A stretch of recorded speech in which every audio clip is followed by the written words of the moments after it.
పరిస్థితి ఇది అని రాష్ట్ర ప్రజలకు తెలియజేయాలనే ఉద్దేశంతోనే మేము ఎలక్షన్ ఫేస్ చేయడం జరిగింది. మేము అనుకున్నట్లు అంటే ప్రజలు కూడా అదే అనుకున్నారు. మేము అనుకున్నట్టు ప్రజాస్వామ్యబద్ధంగా జరిగితే జగన్ పరిస్థితి తేట తెల్లమైంది. దానికోసమే మేము ఎలక్షన్ జరిపినాం. కానీ ఈ పదవి అనేది మాకంత ముఖ్యం కాదు. ఎస్, ఇప్పుడు మీరు చెప్పినట్లే మేము మా భార్యతో మేము రాజీనామా చేయిస్తాం. తర్వాత మిమ్మల్ని కూడా ఒకటే సవాల్ అడుగుతున్నా నేను. ఏదైతే పులివెందుల ప్రజలు నిన్ను ఎమ్మెల్యేగా గెలిపిస్తే ఇంతవరకు అసెంబ్లీకి రాలే, పులివెందుల సమస్యలు పట్టించుకోలే, ఏమీ పట్టించుకోలే. అట్టప్పుడు నీకు ఎమ్మెల్యే పదవి కూడా నువ్వు అనర్హత. ఆ ఎమ్మెల్యే పదవి కూడా నువ్వు అర్హుడు కాదు. నీకు నిజంగా ఇప్పుడు నిన్న పులివెందుల జరిగిన ఎలక్షన్ ప్రజాస్వామ్యబద్ధంగా జరగలేదు అని నువ్వు నిజంగా ఫీల్ అయ్యి ఏదన్నా ఉంటే మీరు కూడా ఖచ్చితంగా రాజీనామా చేసి రండి. 2 ఎలక్షన్స్ తర్వాత కేంద్ర బలగాలతో జరిపిస్తాం. ఎలాంటి ప్రజాస్వామ్యబద్ధంగా సెంట్రల్ ఫోర్స్ పెట్టి మీరు అడిగిన విధంగా సెంట్రల్ ఫోర్స్ పెట్టి జరిగిద్దాం. అప్పుడు పులివెందుల ఎమ్మెల్యేకి బై ఎలక్షను, పులివెందుల మండల జెడ్పీటీసీకి కూడా బై ఎలక్షన్ వస్తుంది. అప్పుడు చేతన అయితే చూసుకుందాం. అప్పుడు నీ కథ ఏందో మా కథ ఏందో రాష్ట్ర ప్రజలకు కూడా తెలుస్తుంది. దమ్ముంటే నా ఈ సవాల్ను స్వీకరించవలసిందిగా జగన్మోహన్ రెడ్డిని కోరుతున్నాను.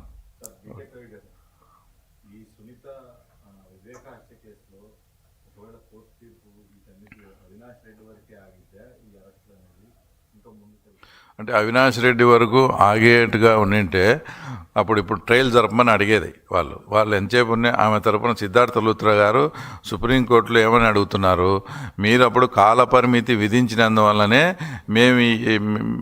మీరు కాలపరిమితి విధించినందువల్లనే మేము ఇది సిబిఐ ఇన్వెస్టిగేషన్ కంప్లీట్ అయిందని చెప్పాము. మీరు ఆ కాలపరిమితి కానీ ఇప్పుడు కొంచెం సవరించండి. వీళ్ళు కొద్దిగా టైం ఇస్తే వీళ్ళు మళ్ళీ ఇన్వెస్టిగేషన్ చేసి సిబిఐ ఏదైతే పదే దీంట్లో లార్జర్ కాన్స్పిరెన్సీ ఉంది, పెద్ద కుట్ర ఉందని చెప్తారో ఆ కుట్రను భగ్నం చేసేదానికి సిద్ధార్థ లూత్రా గారు టైం అడిగారు. అదే మీరు అడిగినట్టు అవినాష్ వరకు ఆగిపోతే అది అడగాల్సిన అవసరం లేదు. కాబట్టి వాళ్ళకు లార్జర్ కాన్స్పిరెన్సీని తేల్చాలనే ఉద్దేశంతోనే సిబిఐ వాళ్ళకు కొంచెం టైం ఇమ్మని సిద్ధార్థ లూత్రా గారు సుప్రీంకోర్టును అడుగుతూ ఉన్నారు.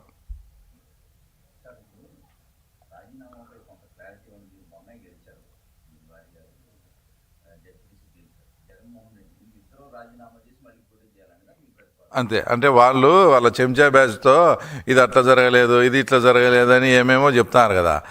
ఏమేమో చెప్తూ సెంట్రల్ ఫోర్స్ పెట్టి ఎలక్షన్ జరపమని అడుగుతున్నారు. అంటే అతని మనుషులు అంటే సతీష్ రెడ్డి కావచ్చు ఇట్లాంటోళ్ళు. నేనేం చెప్తానంటే సరే, ఇప్పుడు మీరు ఎమ్మెల్యే గెలిచి అసెంబ్లీకి పోలేదు, ఏం లేదు. తర్వాత మీరు ఇప్పుడు పులివెందులలో మమ్మల్ని రాజీనామా చేయమంటున్నారు. ఇదే రాజీనామా నువ్వు కూడా ప్రజల సమస్యలు తీర్చలేదు, ఇంకోటి తీర్చలేదు. నువ్వు కూడా రాష్ట్ర ప్రజలకు నాకు బలం ఉందని ఒక సంకేతం ఇచ్చుకోవాలంటే నువ్వు కూడా రాజీనామా చేసిరా. మేము మా భార్యతో రాజీనామా చేసాం. పులివెందుల మండల జెడ్పీటీసీ, పులివెందుల ఎమ్మెల్యే ఎలక్షన్ 2 కేంద్ర బలగాల దాంతో చేసుకుందాము, నీకు దమ్ముంటే రా అని చెప్తున్నాం. రైట్ మా.